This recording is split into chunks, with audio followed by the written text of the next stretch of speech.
Assalamualaikum warahmatullahi wabarakatuh. Ini mohon maaf, sebenarnya saya mau memutarkan CD.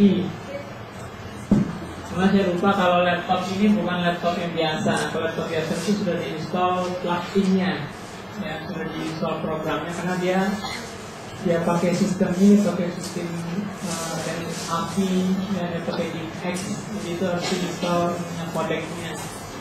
Harusnya di sini belum ada. Tapi kayaknya kalau mau diinstal anak sekali. Kita masuk ke sistem sensorik, ya. Ini adalah satu sistem di mana nanti kita akan bisa mengenal dunia luar. Kita sudah belajar kemarin di sistem saraf, ya. Kalau di saraf itu kemarin kita belajar pusatnya, ya, pusat menerima sensor, ya. Nah sekarang ini kita belajar sensor penerimanya, ya. Jadi yang kita rasakan di luar itu kan interpretasinya itu di otak. Nah sekarang yang kita belajar ini masalah yang menerima rangsangan, ya. Nah dia bisa bertindak sebagai satu warning system, ya, atau sistem peringatan. Nah nanti kalau kita lihat, ya,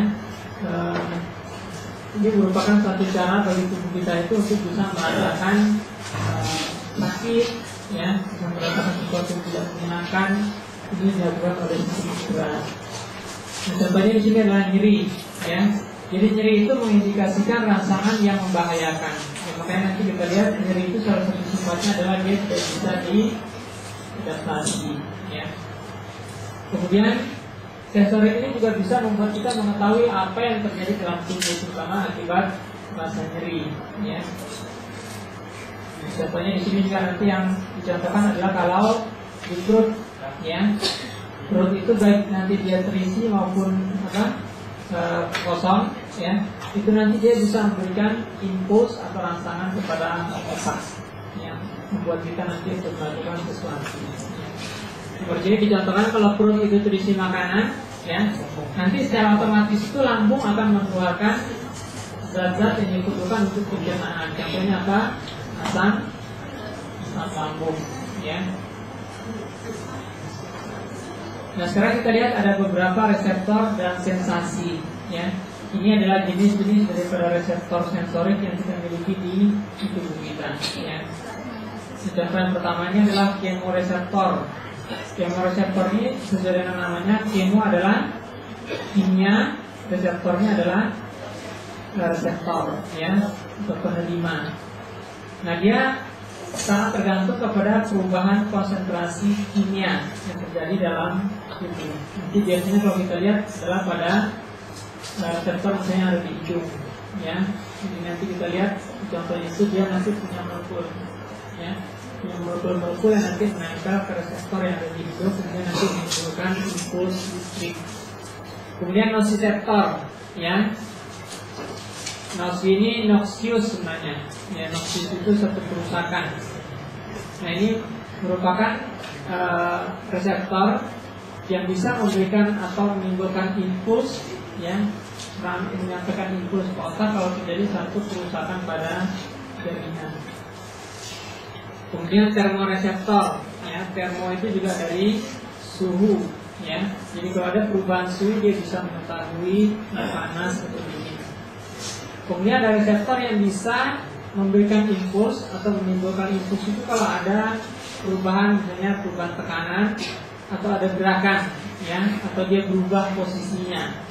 Nah, ini menyangkut masalah mekanik. Mekanik itu kan gerakan, ya, atau macam-macam dengan mekanik itu. Nah, kemudian yang terakhir adalah fotoreseptor. Foto ini kan cahaya, ya.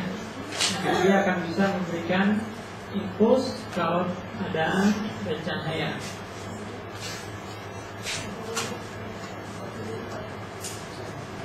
Nah sekarang kita lihat untuk bisa menimbulkan sensasi itu ada beberapa komponen. Nah kalau didefinisikan sensasi itu adalah kesadaran terhadap informasi sensorik. Ya, jadi sebenarnya kata-kata kesadaran ini mewakili otak, ya. Informasi sensorik ini mewakili rangsangan mulai dari saraf penerimanya sampai ke otak. Nah nanti di otak itu didefinisikan ini berupa kesadaran. Makanya komponennya itu harus yang ada unsur penerima sampai ke otak. Makanya kita lihat ada rangsangannya, ada reseptornya, kemudian ada sarafnya, kemudian ada nanti daerah khusus di otak. Ya, ini merupakan komponen yang harus ada kalau kita mau merasakan satu sensasi.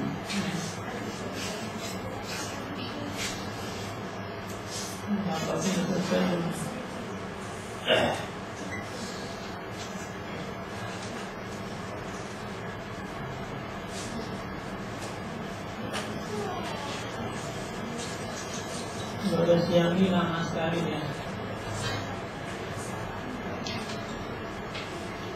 Nah, sekarang kita lihat bagaimana gambarannya yang dicontohkan di sini. Jadi kita bisa melihat ya, itu karena ada pertama rangsangan. Nah, di sini contohkan cahaya ya. Jadi ada rangsangan cahaya. Nah, ingat ya, cahaya itu sebenarnya hanya merupakan apa? Merupakan satu foton ya. Jadi dia merupakan molekul-molekul kecil yang nanti akan berupa gelombang ya, yang nanti akan masuk ke dalam mata ya. Jadi berupa di sini dikatakan sebagai cahaya. Nanti dia berupa gelombang cahaya masuk ke dalam mata, kemudian dia mulai nanti mengenai apa? Organ-organ mulai dari kornea masuk ke lensa, kemudian dipantulkan ke retina. Kemudian di situ dia akan menghasilkan apa? Di retina ini ya. Nah, di retina ini yang dikatakan sebagai adanya fotoreseptor ya. Di sini nanti dia punya namanya sel batang sama sel kerucut ya. Nah, nanti dia akan menghasilkan impuls listrik. Impuls listrik ini akan disalurkan ke sini ya. Akan disalurkan ke otak, ke nervus opticus ini ya. Nanti akan disalurkan ke area penglihatan yang ada di occipital, di lobus occipital ya. Nah, sebenarnya ini ada ininya, ada pelangnya, tapi coba mudah-mudahan ini adalah ada bentuk impact-nya. Ini kalau nggak selesai ini ya.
Jadi dia bilang ya, Anda bisa melihat semua gambar itu dengan sangat baik katanya. Itu saya merupakan satu kumpulan reaksi yang sangat kompleks seperti ini. Ya. Jadi ini gambaran bagaimana hebatnya reaksi, ya Pak. Ini hanya penggambaran sebagian reaksi yang terjadi dalam tubuh kita ketika kita melihat. Ya. Jadi hanya melihat saja itu reaksinya sangat rumit, ya, sangat luar biasa. Ya. Lihat rumusnya berpusing, ya.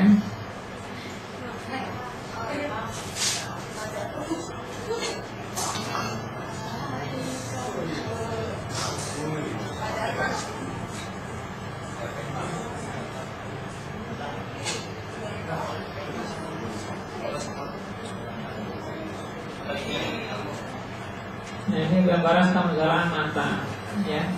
Jadi kompleks, mata itu sebenarnya sangat kompleks, ya.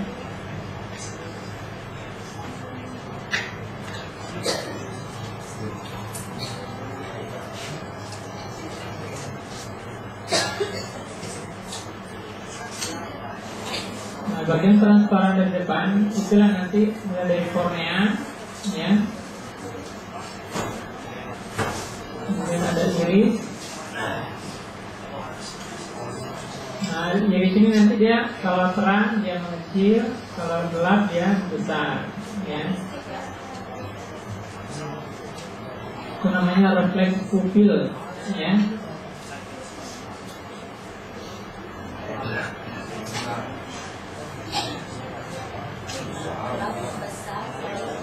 Nah, ini nanti kita periksa biasanya kalau orang meninggal atau tidak. Jadi lihat masih ada refleks pupilnya atau tidak, ya. Kalau tidak ada refleks pupil biasanya orang sudah meninggal. Nah, itu gambaran impuls sarafnya, ya. Jadi impuls saraf itu dari depan itu ke belakang, ya. Itu menuju ke lobus occipital. Nah, kemudian nanti dari kornea masuk ke pupil, kemudian diteruskan ke lensa. Nanti dipusatkan difokuskan di retina, ya. Nah, ini coba lihat, ya. Jadi berbeda ukuran lensanya, nanti berbeda berbeda jarak dari benda, itu juga membedakan ukuran daripada lensa, ya. Jadi lensa itu mampu untuk melakukan akomodasi, ya. Nah, gerakan mata yang canggih tersebut kalau diterjemahkan dalam bentuk robot itu sangat rumit, ya. Rumit untuk bikin robot yang seperti bisa hanya untuk menjalankan fungsi mata, ya. Sangat kaku, coba lihat, ya, bagaimana mereka melihat, ya. Ribet sekali, ya, hanya untuk bisa menggerakkan mata ke sana kemari, kemudian menerjemahkan apa yang dilihat, itu sangat sulit, ya. Sementara kita punya mata demikian canggihnya, ya.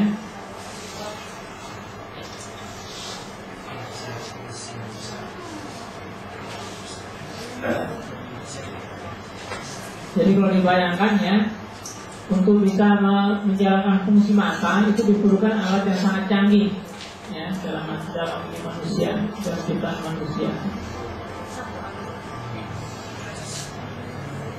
Nah, sekarang bagaimana kita melihat ini dicontohkan di sini, ya. Jadi ada cahaya masuk, kemudian nanti dipantulkan, ya, dipantulkan ke retina, itu dia terbalik, ya. Jadi nanti yang membalikkannya lagi itu ya otak, ya.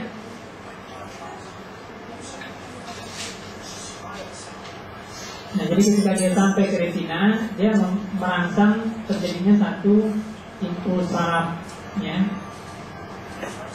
Nah, reaksi ini, ya, ini reaksi yang sangat rumit sebenarnya. Karena kenapa? Karena adanya cahaya itu mengubah molekul-molekul ini menjadi bentuk-bentuk yang nanti dia akan bisa berikatan dengan yang lain, ya. Terus ini juga nggak hafal ini, ya. Dia menjadi rhodopsin, ya. Nah, nanti rhodopsin itu berikatan dengan yang lain, ya. Nah, dengan transdusin, ya. Semua itu terjadi secara otomatis, ya. Nah, ketika dia berubah bentuk, ya, rhodopsin, kemudian bersatu dengan transdusin, ya, kemudian nanti bergabung lagi dengan GTP.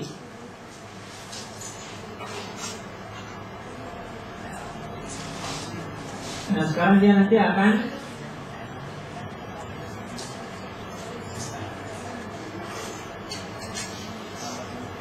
ketika dia nanti bergabung dengan GTP,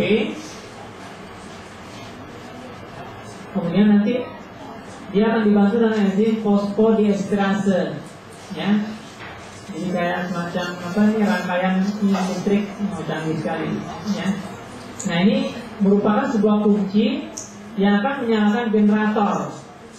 Nah, generator ini akan menghasilkan impuls listrik yang disalurkan melalui nervus opticus ke lobus occipitalis yang ada di otak.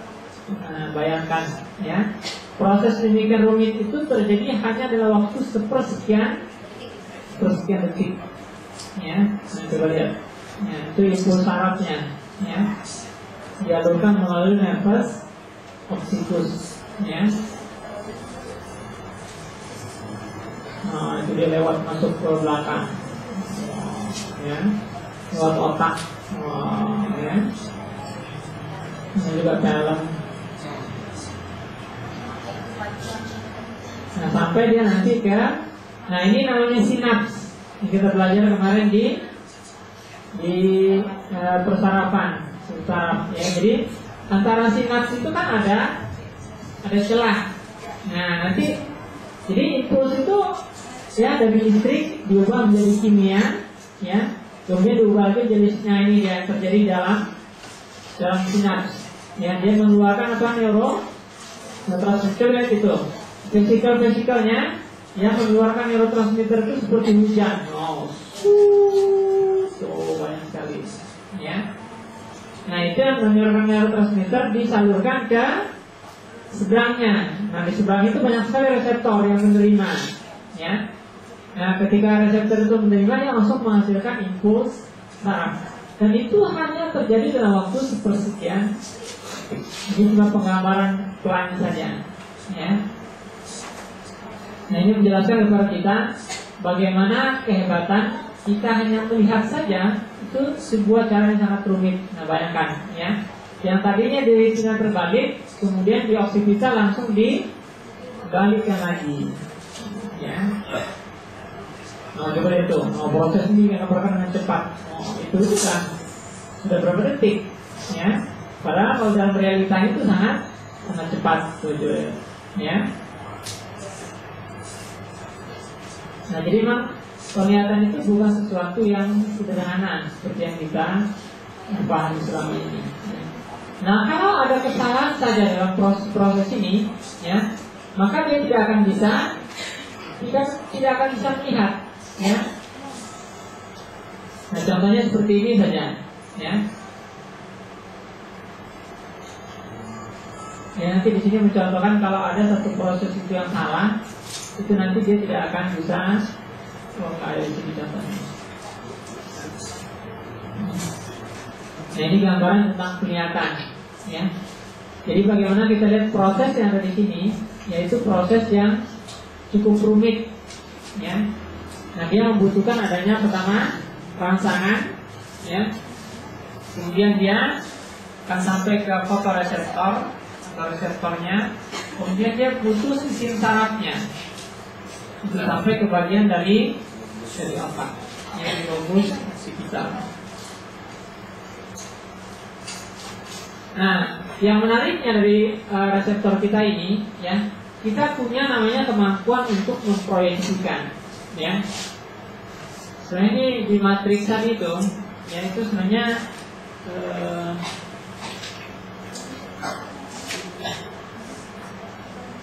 Kenapa nggak jalan-jalan ya?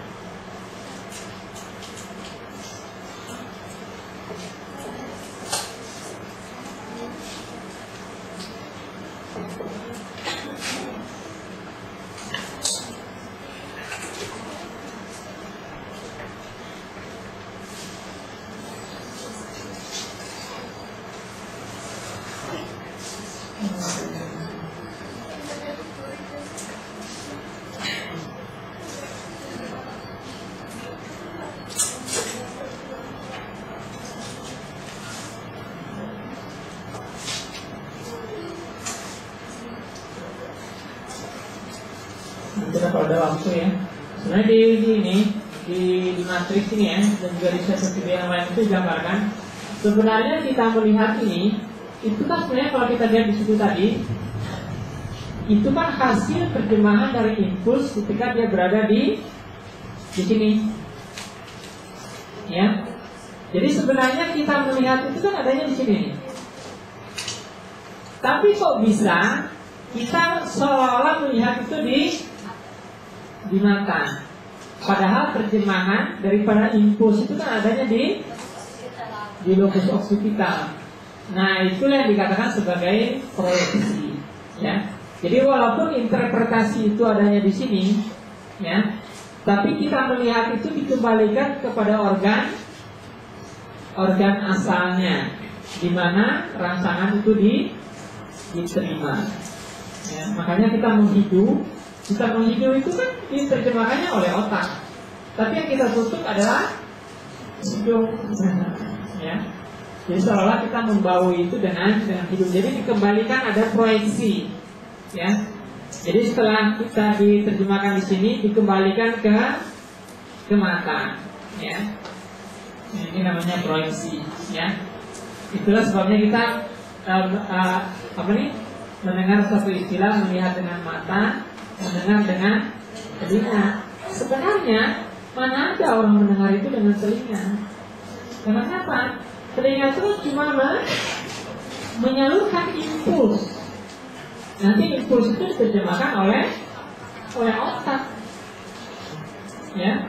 Makanya juga lepas telinga, ya, taruhlah kemana gitu, nggak bisa dia, karena itu cuma sekedar sebagai alat saja, harus ada yang menerjemahkannya.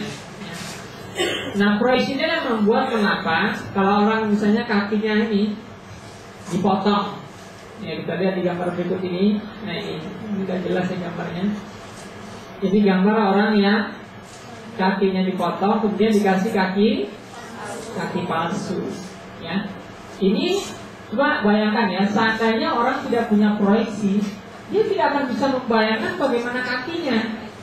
Tapi karena dia punya proyeksi, ya, karena kan di otaknya sudah ada peta. Kalau kaki itu tempatnya di sini, tangan tuh pengaturannya di sini. Nah, walaupun di sini dipotong, tapi dia tetap merasa punya kaki.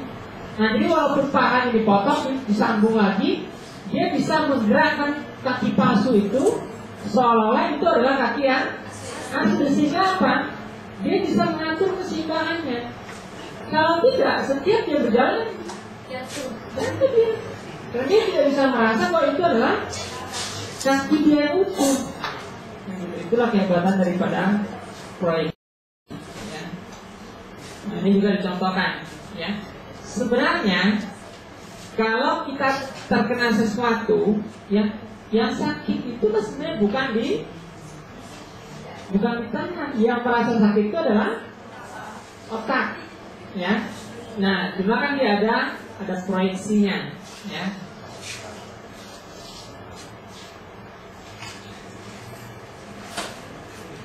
Nah, ini nggak kuat nih.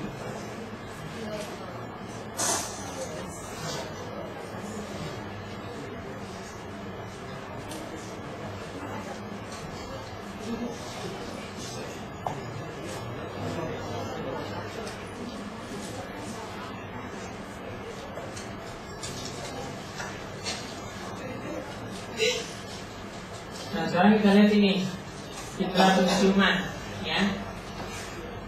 Nah, ada satu kemampuan disebut sebagai adaptasi. Adaptasi itu adalah kemampuan dari indera itu untuk bisa menyesuaikan diri dengan lingkungan. Ya, contohnya indera penciuman, ya. Jadi kalau kita misalnya masuk ke satu tempat yang sangat bau, ya, kalau lama-lama kita berada di situ, kita akan terbiasa, ya. Seperti contohnya dulu kami kalau masuk ke ruang mayat, ke kamar mayat, ya. Jadi masuk kamar mayat itu kan sangat bau. Tapi kalau sudah lama di sana kita menjadi terbiasa.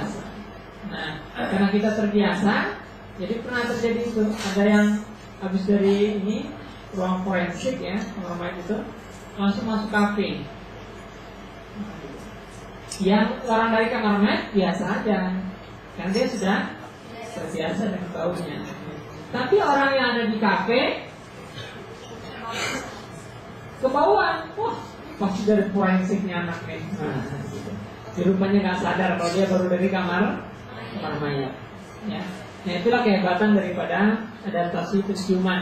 Ya. Nah kemudian kemampuan reseptor untuk beradaptasi juga bervariasi. Ya, ada yang cepat beradaptasi, ada yang tidak sama sekali tidak bisa beradaptasi. Contohnya nyeri. Ya, nyeri tidak bisa beradaptasi. Kenapa? Bayangkan, ya, kalau kalian luka, ya terus dia ini lama-lama ini lukanya nggak sakit, nah gitu, itu hebat sekali ya. Itu kalau beradaptasi, ya syukurnya dia tidak pernah jadi sekali sakit tetap sakit. Itu membuat kita bisa menghindar dari bahaya. Kalau tidak, bayangkan itu ditusuk orang, udah kebal, nggak merasa, tusuk-tusuk lagi itu habis semua. Berdarah semua, nanti mati dia. Ya. Tapi karena kita bisa ini nyeri itu tidak beradaptasi, ada nyeri sedikit kita langsung mencari pengobatan atau menghindar. Ya. Nah, bayangkan misalnya kalau orang misalnya ususnya terpuntir, ya. Kalau usus terpuntir itu kan nyeri sekali. Tapi kalau nyeri beradaptasi nanti lama-lama dia hilang. Tapi kan terpuntirnya tidak sembuh. Apa yang terjadi? Nanti kalau usus itu terpuntir dia akan mati atau nekrosis. Kalau nekrosis itu nanti dia bisa putus. Nah bayangkan itu kalau dia tidak beradaptasi kan, nekrosis, putus, nanti isi ususnya keluar ke rongga peritoneum. Itu menjadi periodontitis akut, ya, orang bisa meninggal. Nah kemudian reseptor tekanan dan sentuhan ini beradaptasi secara cepat, ya. Itulah sebabnya kalau kita lihat, ya, kalau kita berenang, buka baju, terus pegang air, terus kita nyebur, gak lama kemudian kita terbiasa dengan dingin, ya. Kita keluar malah kita terasa dingin. Ya, ini kehebatan kecepatan daripada adaptasi tekanan dan juga suhu, ya. Nah kemudian kalau posisi tubuh, ya, dan juga deteksi kimia, ini adaptasinya secara lambat, ya. Itulah sebabnya kita lihat di apa? Kalau orang adaptasinya cepat, ya, dia sangat sulit nanti kalau melakukan gerakan-gerakan yang berubah-ubah, ya. Contohnya misalnya kayak pesenam, ya. Kalau dia melompat kayak gitu, kalau orangnya reaksinya terlalu cepat, kalau yang namanya adaptasi cepat adaptasi cepat itu, ya, dia itu segera ingin menyesuaikan dengan posisi normal, ya. Nah, kalau dia lagi berbalik gitu terus tiba-tiba dia pengen normal, pasti jatuh. Ya, tapi kalau dia memberikan kesempatan tubuh untuk menyelesaikan putarannya misalnya, ya, itu menyebabkan dia bisa mengendalikan diri, ya. Nah begitu pun juga dengan deteksi kimia darah. Ini terutama nanti kalian belajar pada asidosis, ya. Asidosis atau apa? Lawannya apa asidosis?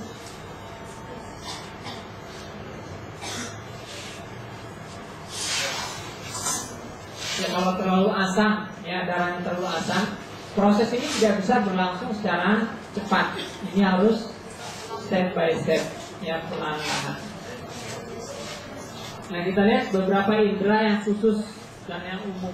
Ya, kalau yang umum ini nanti sifatnya seperti nyeri, sentuhan, tekanan, suhu, dan propriosepsi. Nanti indera khusus itu adalah indera-indera yang memang ada organnya, ya. Nah, kita mulai nih contoh-contohnya, ya. Jadi di sini kita lihat kalau yang nyeri, yang pain, ya. Kemudian ini adalah sentuhan, touch, ya. Kemudian ini adalah apa?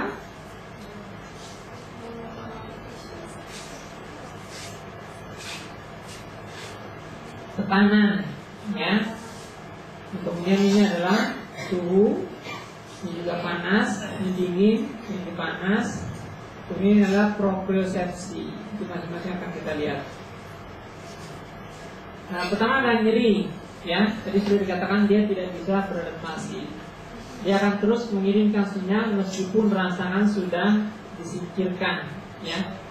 Itulah sebabnya kalau kita luka, selama luka itu masih belum pulih, dia masih terasa sakit, ya. Jadi contohnya kan rangsangannya itu kan nanti adalah jaringan yang luka, ya. Nah kan lukanya sudah dijahit, ya, tapi dia tetap merasa sakit, ya. Nah dia tetap mengirimkan sinyal, ya, walaupun lukanya itu sudah dijahit, ya, sudah tidak terbuka lagi.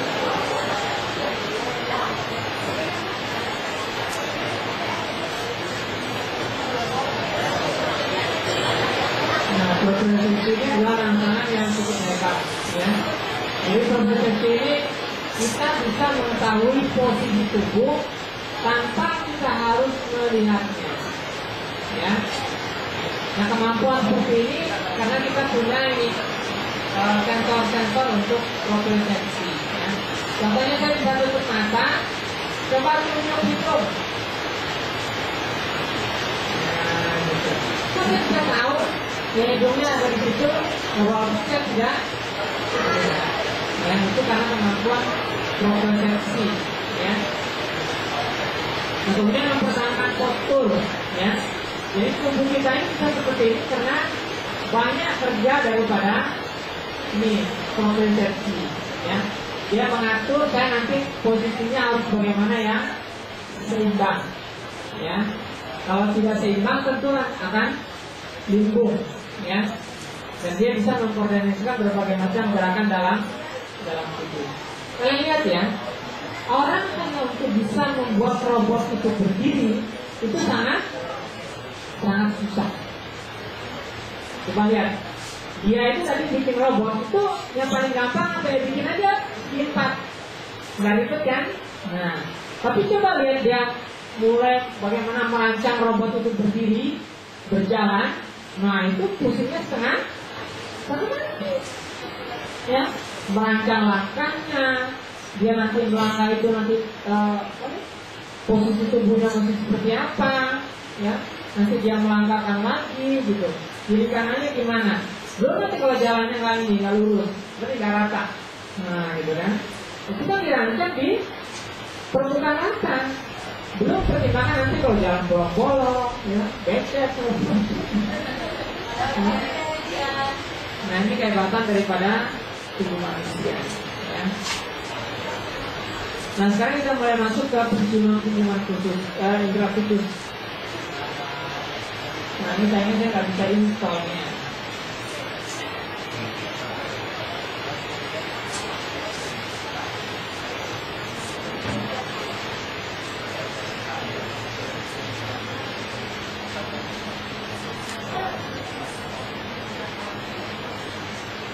Resolusinya saya naikin sedikit ya.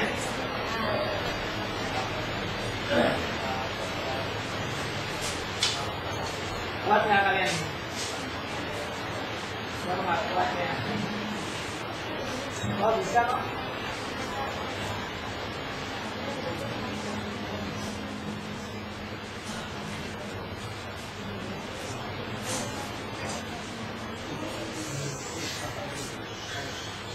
Lama sekali.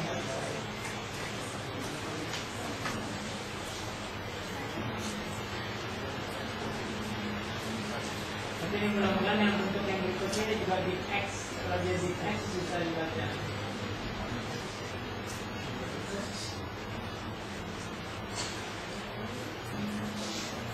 Sebenarnya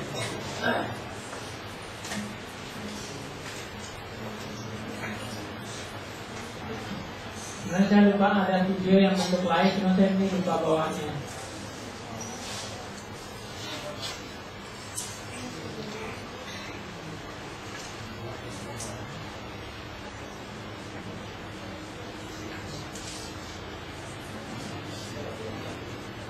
Nah, bisa ya. Jadi ini adalah gambaran kalau salah bagaimana kehebatan daripada penciuman dan perasaan kita, ya. Smell and taste. Smell itu penciuman, taste itu adalah indera perasaan.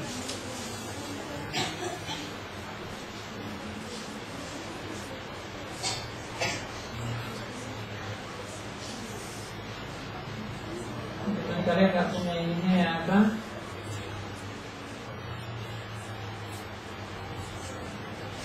Ada konektor. Kalau ada konektor dari laptop ke itunya enak gitu, bisa dengar suaranya. Ini suaranya kurang jelas.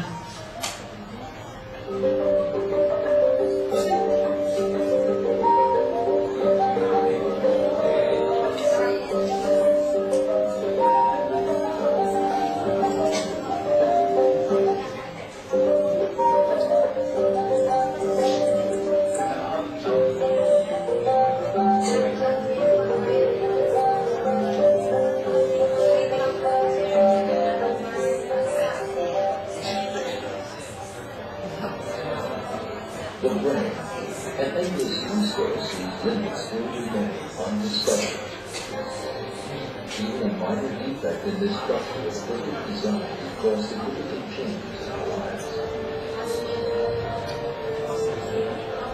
Modern scientific research is bringing us even closer to the functions and mysteries of this miraculous organ.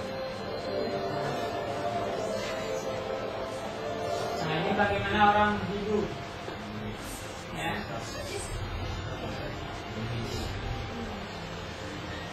Nah, itu sarafnya, ya.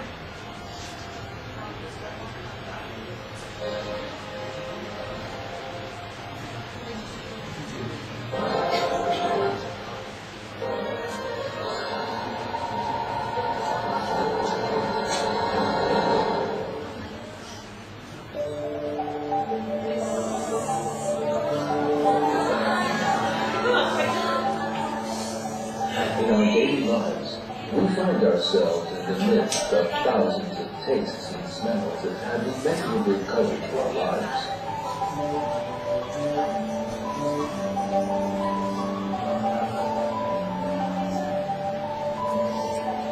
Just think of an overflowing bouquet of flowers, the fresh scent of reborn soil after a spring rain, the fragrance of the people we love.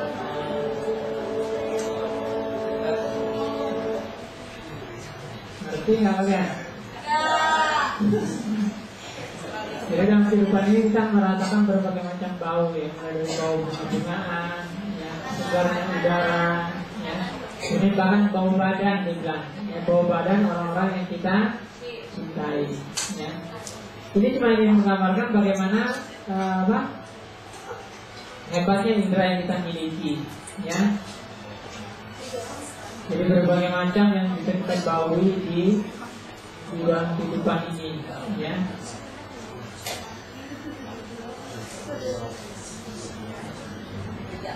Nah, sekarang kita lihat bagaimana dia bisa menghasilkan bau, ya.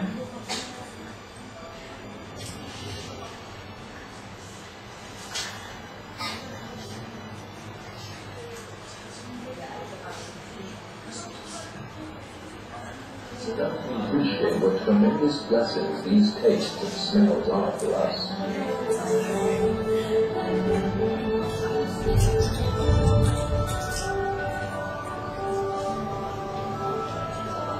Who offers us these blessings is God, the creator of all living things. Our passage in the Quran says it like so. Dia menampilkan beberapa ayat dalam Al-Quran yang menjelaskan masalah kalau kamu menghitung nikmat Tuhan, ya kamu tidak akan bisa menghitungnya, ya.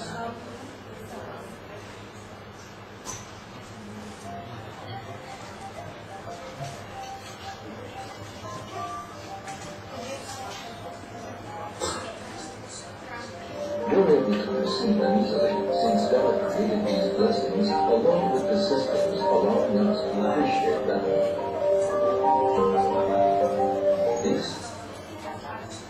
Jadi penciuman ya, perasaan kita itu dibekali dengan kemampuan untuk bisa membedakan berbagai macam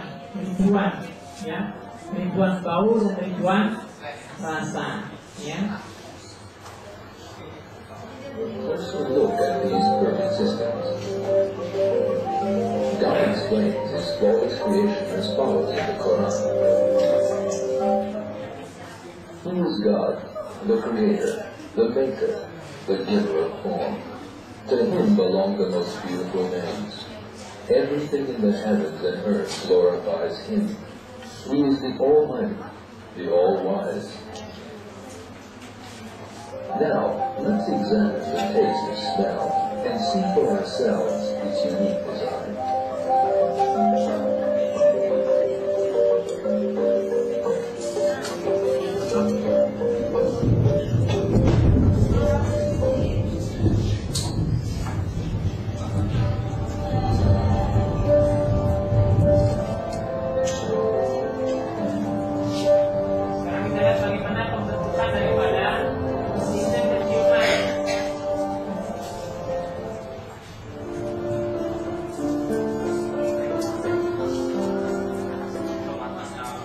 What we call smell is composed of chemical particles called molecules which vibrate along with it. For instance, what we perceive as the scent of freshly ground coffee is actually molecules from the coffee itself flying through the air. Now, the intensity of the smell is directly proportional with the intensity of evaporation. A just-baked cake fresh out of the oven gives out a richer scent than a stale one. This is because the taste molecules are flying very freely through the air due to its oven-baked heat, and molecules can cover a very large area of the atmosphere. Although many molecules have a single, and this characteristic is a great blessing for us, for it prevents many problems. For instance, a dry rose and a rose with water drops on it smell exactly the same.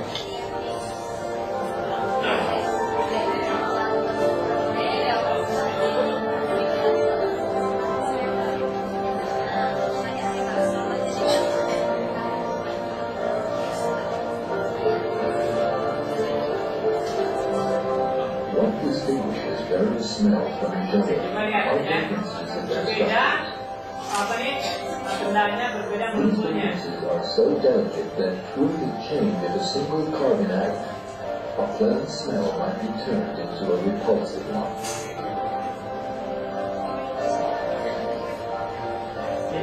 The smells of different foods are the result of a particular order of bonds between atoms that form the smell molecules.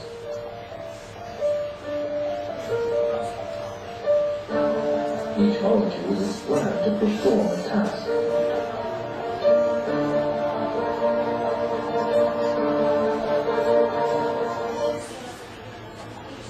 Jadi kita masing-masing molekul itu melakukan tugasnya masing-masing. Ya, dia yang membuat kita bisa membedakan berbagai macam bau. Ya.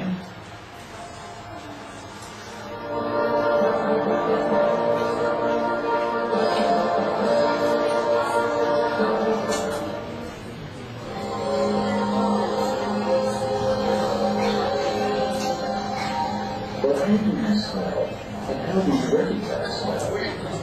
Now let's find answers to these questions.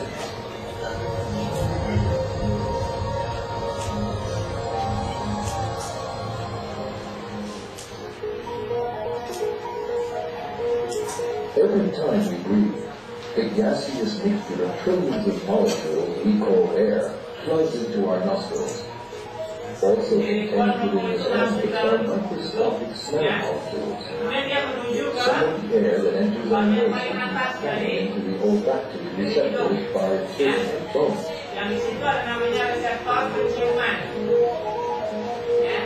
It's in this way that the smell molecules reach the olfactory receptors at the top part of the nose. The receptors in this area send the information they get from these molecules to the brain, and the brain's cell sector gathers messages from various cell receptors and processes this information at light speed. This leads to the sensation as smell.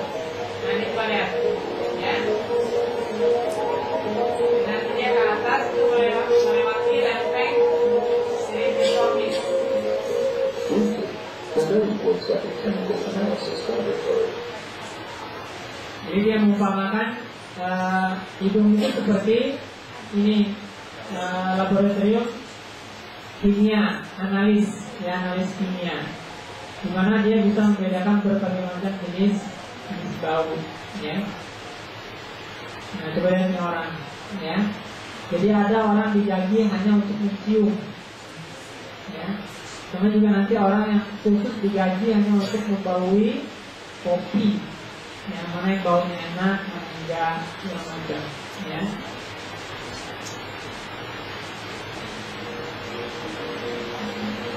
This nervous system obviously cannot be observed as a series of coincidences, as the evolutionists would have us believe.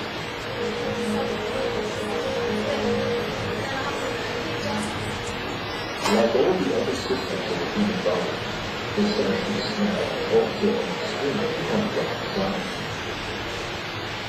This is God's art of creation. Itu cuma menggambarkan, ya, bagaimana penciuman itu merupakan satu proses yang sangat kompleks.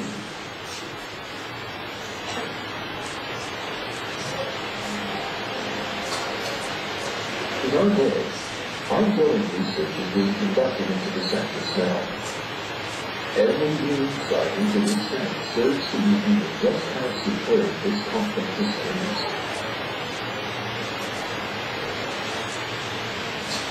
And more closely the various parts of the system.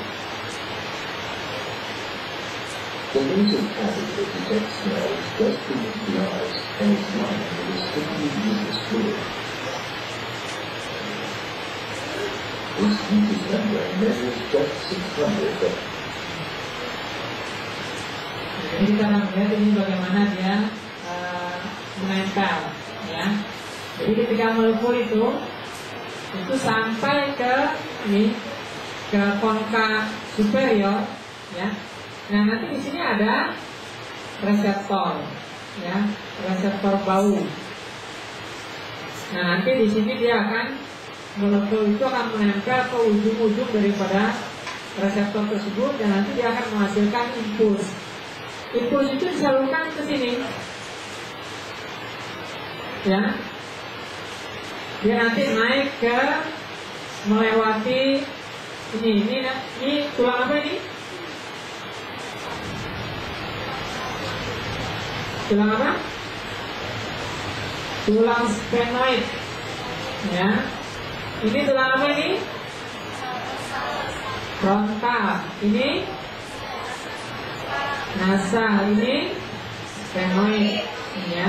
Nah, di depan ini ada namanya lempeng cerebriformis. Kalau kita lihat di atas, ini ada lubang-lubangnya. Nah, rupanya lubang-lubang itu dilewati oleh nervus olfactorius, ya. Nah, nanti dia akan naik ke atas, ya, membentuk apa? Bulbus olfactorius, dan nanti terus ke otak, ya, terus ke korteks. Nah, ini gambaran bagaimana kita mencium.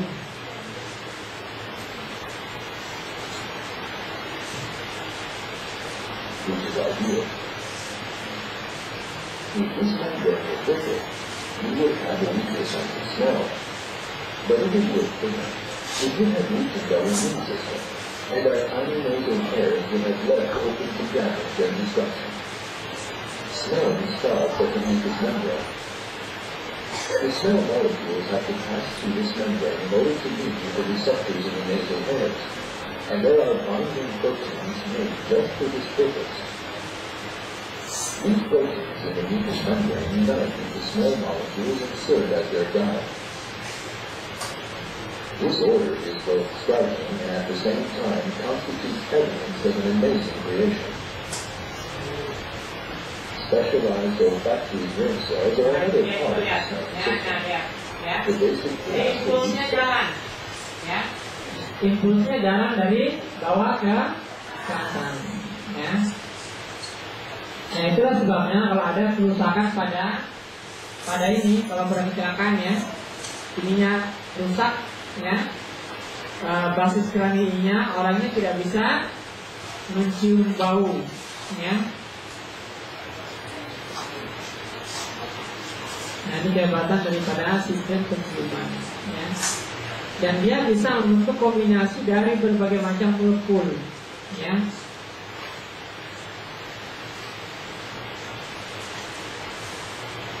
Nah, jadi setiap dia nempel itu menghasilkan satu. Makanya di sini kan disebut, nah sama seperti tadi, ya. Kalau di mata itu dia menghasilkan menyalakan generator, itu juga kurang lebih sama, ya. Jadi pertemuan molekul itu dengan ujung-ujung daripada nervus olfactorius itu merangsang terbentuknya satu impulsa, coba lihat, ya. Yang nanti disalurkan melalui saraf ini, melalui ini lempeng cerebriformis, diteruskan ke bulbus olfactorius, ya. Nah, itu kan namanya cerebrum plate, ya, cerebriform plate, lempeng cerebriformis.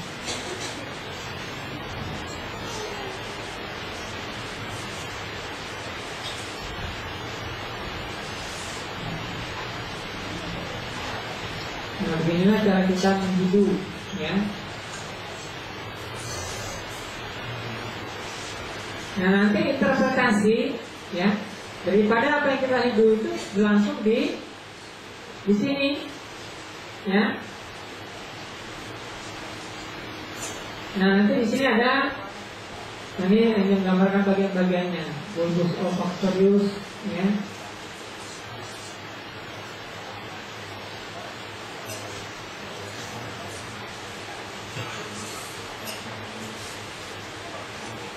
lobes in the brain, just as the nose has two nasal cavities.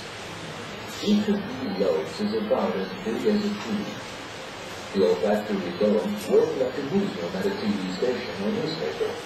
All the signals coming in from the olfactory receptors first gather in the center. Millions of pieces of information are reorganized here. Later, they are sent to the related spots in the brain through smell nerves in order to be reassessed. In other words, this tiny organ constantly sorts through and coordinates millions of different smell cells. Dibayangkan katanya, ya. Jadi impuls itu, ya, disalurkan melalui berbagai macam nukleus yang ada di bulbus olfactorius, ya. Nanti dia akan bisa menerjemahkan jutaan bau yang kita hirup, ya. Nah, interpretasinya itu dilakukan di otak, ya. Nah, ini menggambarkan bagaimana hebatnya penciuman manusia.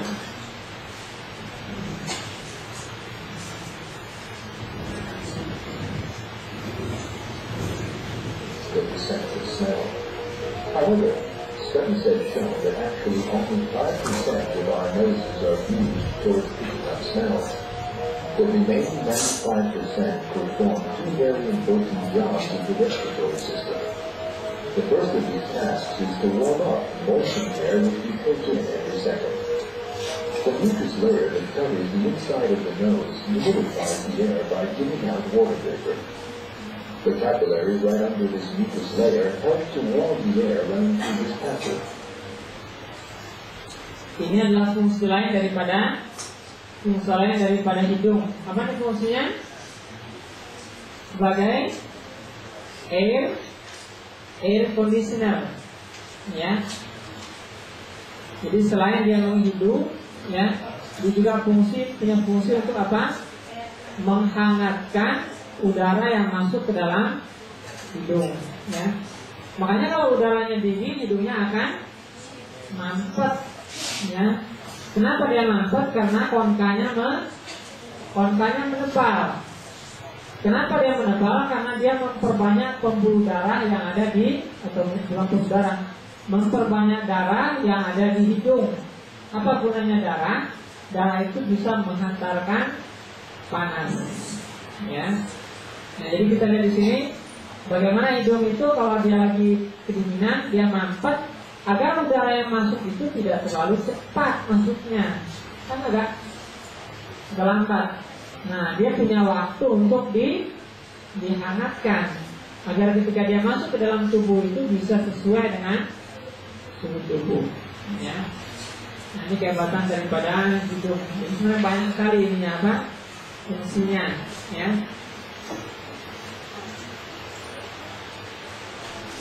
Nah, coba kita langsung lompat saja ke lidah. Lidahnya cuma urusan taste bud.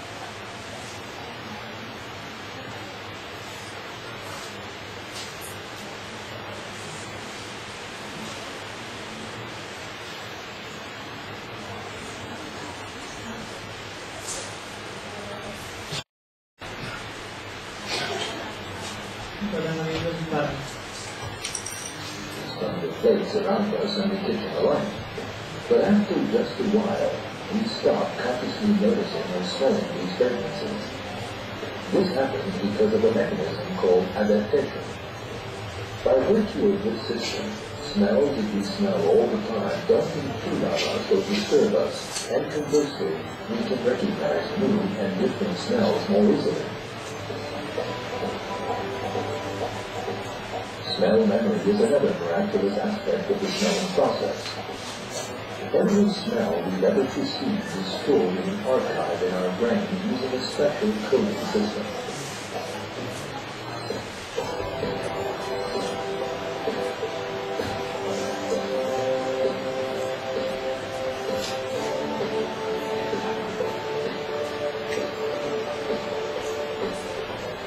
Then, whenever we pick up another smell, our brain analyzes it and tests it against the archive. If the smell is new to us, and so not present in our memory, then we try to interpret it by comparing it to other, more familiar smells. Interestingly, olfactory information is much more enduring in our brains than visual or auditory information. Catching a whiff of a particular smell often triggers a host of interrelated memories.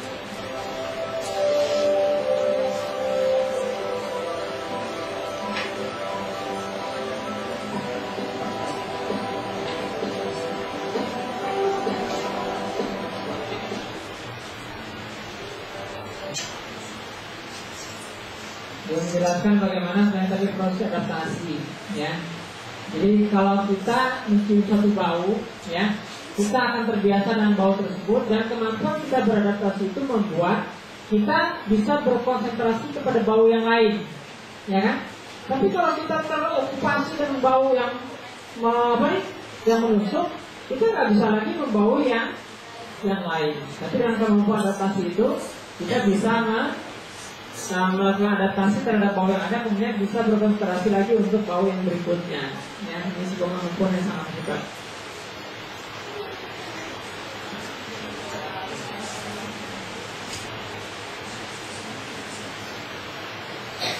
Nah, ini smelling, ya, penggunaannya.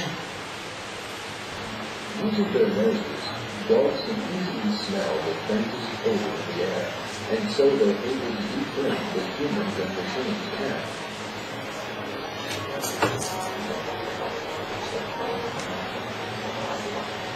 They can sniff out traces of drugs, smuggled goods, criminals, missing persons, or even people in life-threatening situations due to natural disasters. Jadi anjing itu katanya, ya, itu dia punya ini saraf, ya, saraf penciumannya itu sangat menjorok keluar, ya, sehingga dia menjadi sangat sensitif, ya, terhadap bau, ya. Jadi itulah sebabnya dia banyak digunakan untuk berbagai macam keperluan.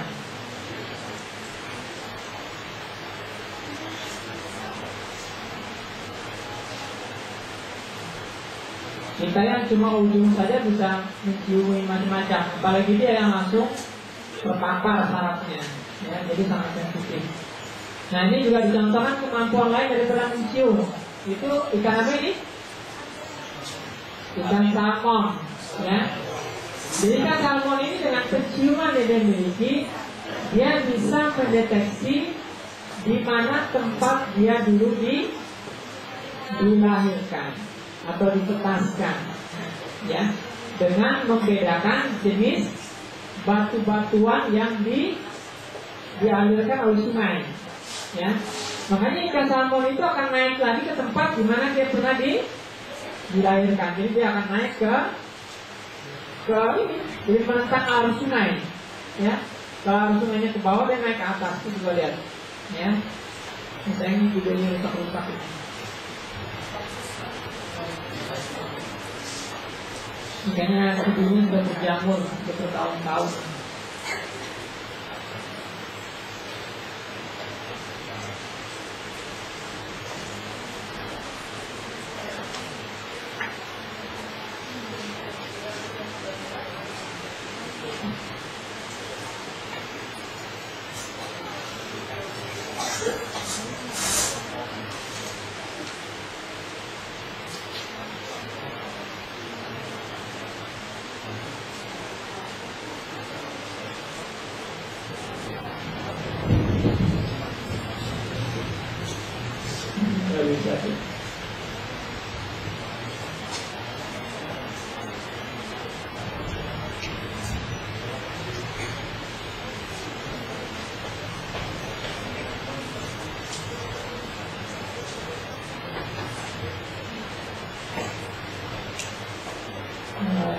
Nggak bisa melayani lidah, ya.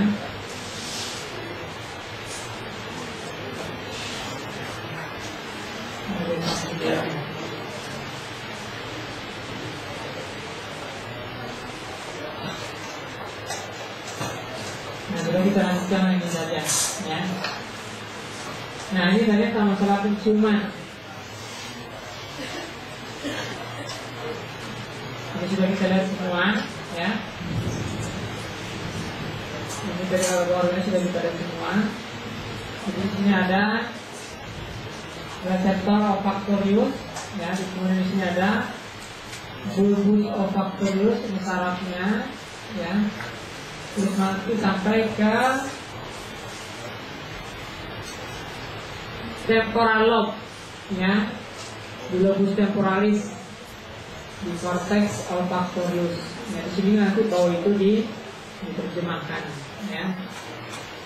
Nah, sekarang kita turun ke bawah, ke lidah. Sebenarnya ada di gambar tadi itu cukup bagus sebenarnya, ya, di videonya digambarkan di lidah itu banyak sekali yang namanya kuncup kecap, ya. Ada namanya taste bud, ya. Nah, ada 4 rasa dasar: asin, manis, asam, dan pahit. Sebenarnya ada rasa kelima itu adalah umami, ya. Ada yang bilang itu rasa daging, ya. Nah, reseptor ini dia bisa beradaptasi, tapi sangat sensitif terhadap bahan yang pahit, ya. Makanya kita dengan sesuatu yang pahit itu cenderung sangat sensitif.